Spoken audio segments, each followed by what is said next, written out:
What's going on, everyone? Welcome to Yelling and Propelling, the very first episode. Shout out Tom Thibodeau, shout out RJ Barrett, and shout out Walt Clyde Frazier, who was the inspiration for the name of the podcast. I did not mention that in the trailer. I meant to, but I forgot. One of his many iconic play-by-play rhymes.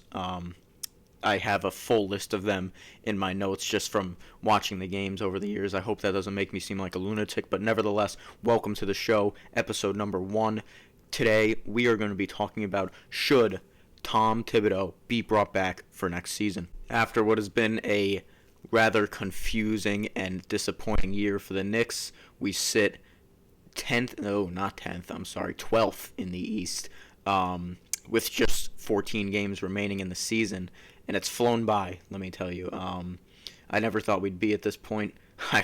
I was fully confident we could get back to where we were last season, or at least come close and not have to worry about whether we make the play-in tournament or not. But here we are. So let me begin by going over what happened in our last few games. Going back to Sunday, at 1 o'clock in Brooklyn, we lost to the Nets by 3 points because Kevin Durant went absolutely ballistic and dropped 53 right on our noggins.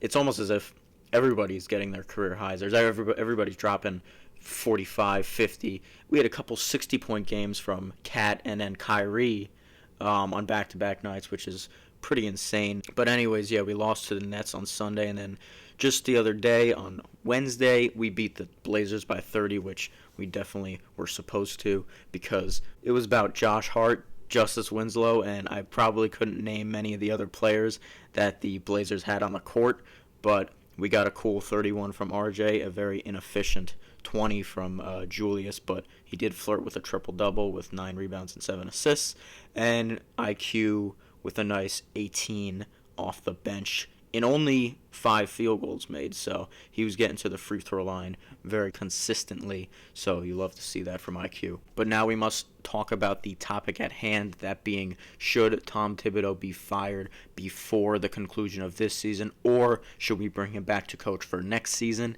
We heard about the disconnect between Thibs and Vice President William Wesley, as well as President of Basketball Strategy Brock Aller, at the trade deadline just about a month back, and signs were starting to point towards Thibs being fired before the conclusion of the season.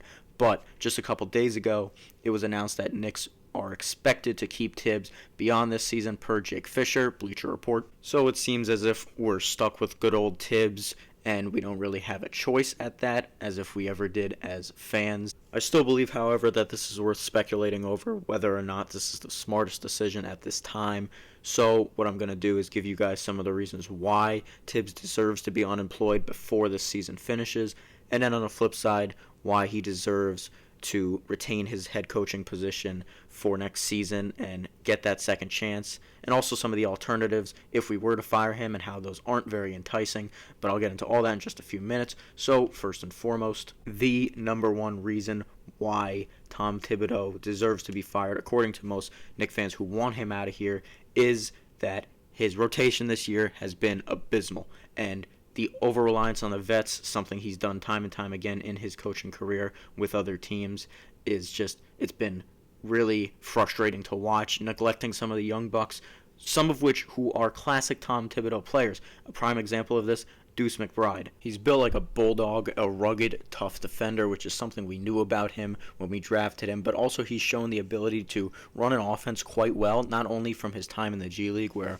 he'll get dropped onto that team every other week and drop a quick 35 and 9 assists and destroy some random G League team, but not only that, but also in his limited minutes in the NBA on the Knicks, he runs the offense quite well and has some serious playmaking ability, and you'd think it'd be a guy that Thibs would be more willing to play at that point guard position, considering we shut Kemba down for the season. We all know how that went. At this time, Derrick Rose is still injured and probably not going to be back this season, at least that's what it looks like to me. So Thibs continues to go with Alec Burks starting at the point, running our offense, maybe getting an assist or two every couple of games. He's not a point guard and should not be playing the point guard position. I feel like there's no better time to get Deuce some run at that spot. Start IQ, have Deuce come off the bench. I know we're playing him now, but it's like he's playing this shooting guard role where he just kind of sits in the corner or sits on the wing and just kind of just like a relay passer. That's about all his role on offense consists of. You could give him some props for playing Jericho Sims at that backup center role. Finally, he's getting some run backing up Mitch over guys like Taj and well, I'd say Nerlens Noel, but he's been kind of injured, kind of not for the entire year. They haven't like disclosed everything about him for this season, so it's kind of just been a big question mark with him. But Jericho Sims, I think, has done great in his role. Obviously, he doesn't have a big role offensively either, but he battles all the time and is battling for every single rebound. He's proven to be a great offensive rebounder just like Mitch, so we don't really lose too much when he comes onto the floor and Mitch needs to go take a rest on the bench. So that right there is a problem. He'll say, you earn your minutes. You need to earn every single minute you get on this team, but really what he means by that is if you're 30 or over, you're going to have a much better chance of earning minutes than if you're below 28 years of age. So that right there is part of the issue, but does not deem him worthy of unemployment. These guys are rookies and second-year players who are exciting, but are going to struggle and have a lot to prove. So since at this point, developing the young guys is basically an afterthought because we remain in win-now mode. Still 12th seed, by the way. This decision to give the young guys not much of a chance just yet is not that insane. But what might be more alarming is going back to something I just glossed over. Alec Burks is being forced into a role that he's never played in his 8 or 9 year career. Now, obviously, he's said that he's fine with it, and anybody could be doing it. He's just the one that got picked to do it, and he's comfortable in this role, but his numbers, his shooting numbers particularly, have slumped significantly since he got put into the starting point guard role, and just overall, the playmaking and ball movement with that starting unit is just horrendous, as well as frustrating because it's just so annoying seeing the starting lineups get announced and it's the same five every week. Just Tom Thibodeau returning to the same five that has gotten us nowhere this year. There's a Bible quote that I'm going to try not to butcher now. It's Proverbs 26:11. As a dog returneth to his vomit, so a fool returneth to his folly. Basically just a definition of insanity. He's doing the same thing over and over again, expecting a different result. I think this applies quite well to good old Thibs and this starting unit that, again, has gotten us nowhere but the 12th seed in the East. Also, Alec Burks being forced into this point guard role is just one example of us misusing players on our team. I feel like Obi being stashed away in the corner as like a stretch big Steve Novak kind of player when obviously he has not fully developed that three-point shot yet. I feel like that's kind of cruel. I feel like he needs to be running baseline more often and in more of a pick and roll, just cutting spot. I mean, the guy just won the dunk contest, for crying out loud. We know he's a great finisher at the rim, and we just need to get him more into the open. I know that we can't run our offense through him and have him involved in every play that we run on offense, but I just feel like Obi deserves better than the 15 minutes he gets where he's just on the floor, forgotten about on the offensive end, and then just crucified by Thibs for every mistake he makes on the defensive end. And by the way, 15 minutes is very generous because it's more so like 8 or 10 minutes he'll get on a regular basis, and he gets upwards to 15, 18 only if he's just playing out of his mind and Thibs has no choice but to leave Julius on the bench and leave Obi out there. But most of the time, he'll have a turnover, he'll call Julius over, next dead ball, Obi's back on the bench. Another reason why disgruntled Knicks fans want Tom Thibodeau to be fired is because of our consistently horrible late-game execution. The previous Brooklyn game is a prime example of this, the one before this past Sunday, where we were up 20-something, and you just get that feeling like we're going to blow this some way, aren't we? And we sure enough did. Cam Thomas hit an insane step back from like the logo essentially, and then another Cam Johnson hit a game winner, banks it in, breaks our hearts once again. Again, we were up 20-some in that game. And then even more recently, we're up 15 maybe against Memphis, one of the best teams in the league, and we played a phenomenal first half. It's just slowly but surely all started to crumble, and we ended up losing that game as well. The list goes on. So is this issue completely Tom Thibodeau's fault? No, absolutely not. But blame needs to be placed somewhere, so I'm talking about Thibs right now. I'm placing some blame on Thibs for this issue. So to recap, the main knocks we have on Thibs are his consistently bad rotations, just going back to the same thing over and over again, even though it's clearly not working. Misusing certain players like Obi and Alec Burks, which we just mentioned before.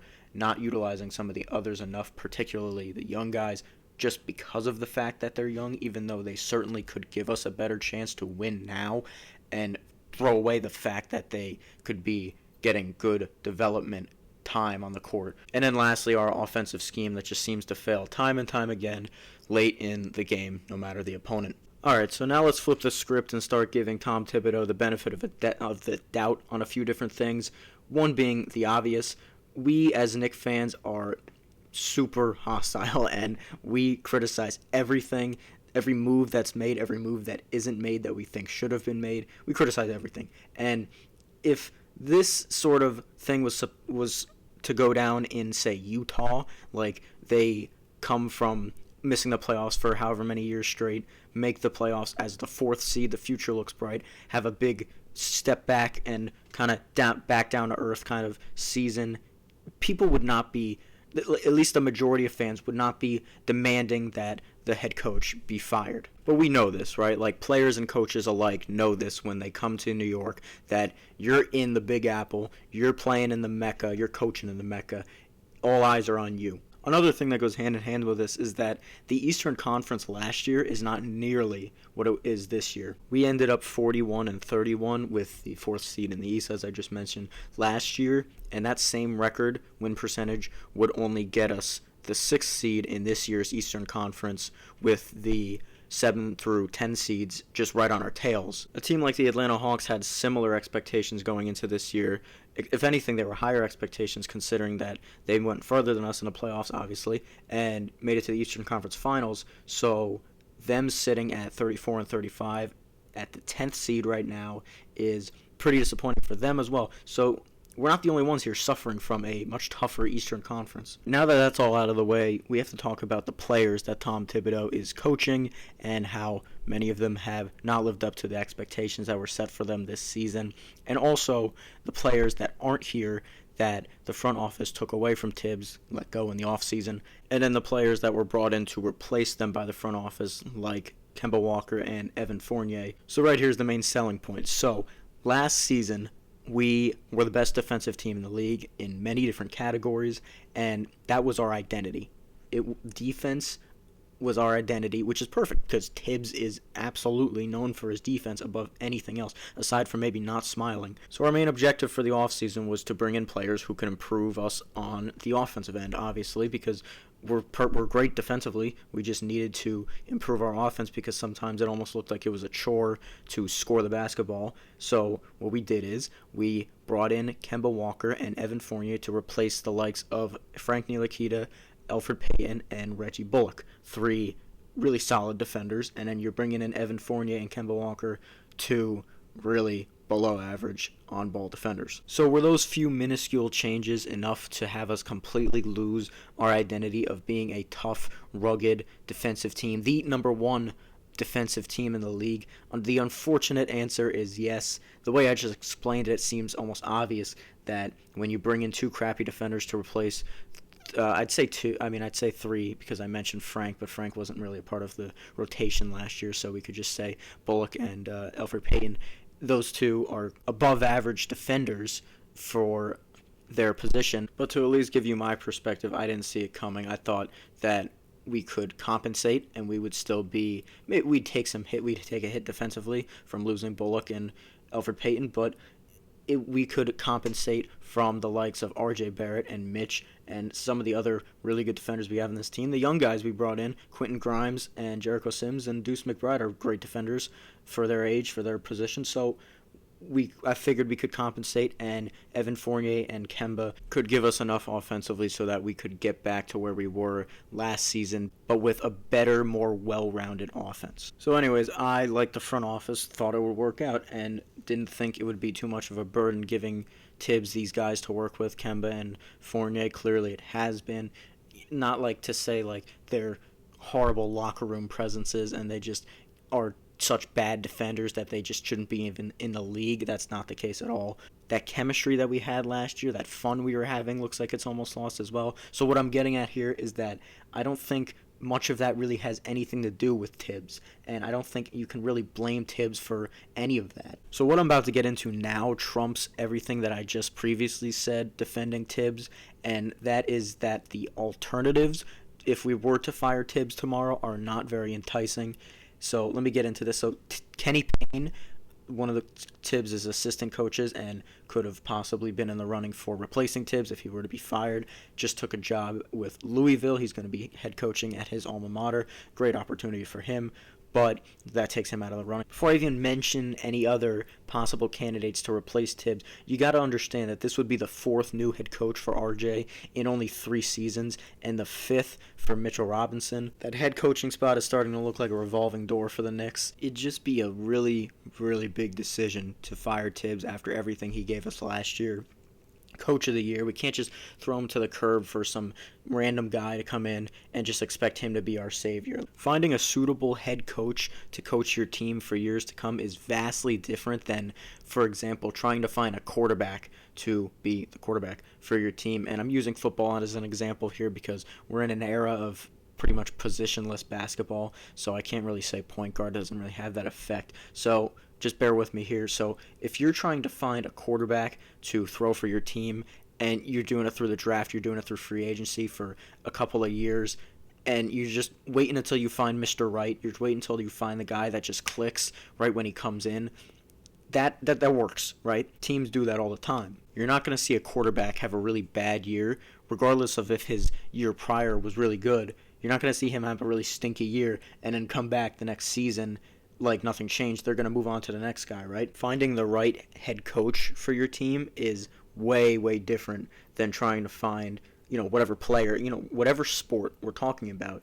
Your head coach is part of the literal foundation of your team, and your head coach is supposed to be a really respected, likable guy who can draw other players to your team, and other players can be like, okay, wow, I want to play for this guy. The bottom line here is that it makes more sense for a team to stick with a head coach through the ups and downs when there's more downs than ups than if you stick with a player in the same scenario. And overall, it's just a really bad look for a franchise to have a new guy come in as the head coach every year and a half, 2 years. It shows that there's no real stability or job security there, so it draws other possible coaching candidates away from that opportunity should it present itself again in the future, and also can deter other players from wanting to play for that team in the future as well. So that was just a little bit about why any alternative for us right now might not be a good one.